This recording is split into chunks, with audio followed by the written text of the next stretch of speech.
Hello and welcome, designers. Today, we're going to create an amazing text effect. Let's get started. First, select the text tool and type out the text you want to use.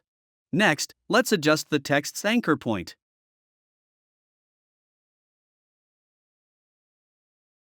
Now, align the text vertically and horizontally. Choose vertical center and horizontal center to perfectly align the text. Let's change the text color to green.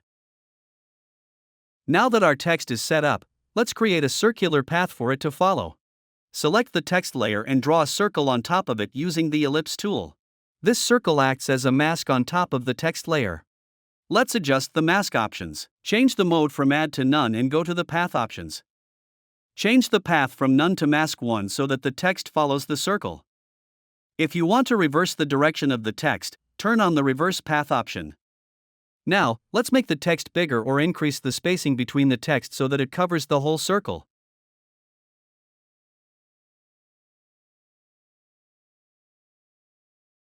Good. Now that we've done that, let's align it horizontally and move the anchor point to the center.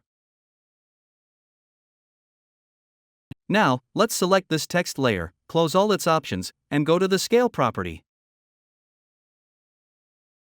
Click on the stopwatch next to scale by holding the Alt key on your keyboard. Here, you'll paste the expression I'll provide in the comments section. You can copy and paste it to animate the text. Now that our text is complete, we can add even more amazing effects to enhance it. Let's go to Effects and Presets.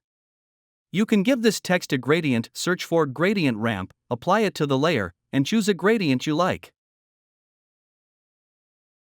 Change the start color to purple or any color you prefer, and adjust the end color as well. Additionally, you can give the text a glow effect. Search for glow in Effects and Presets and apply it to the text. You can experiment with various settings to achieve the desired look. If you liked this video and found it helpful, please like, comment, and subscribe to Ace Designs.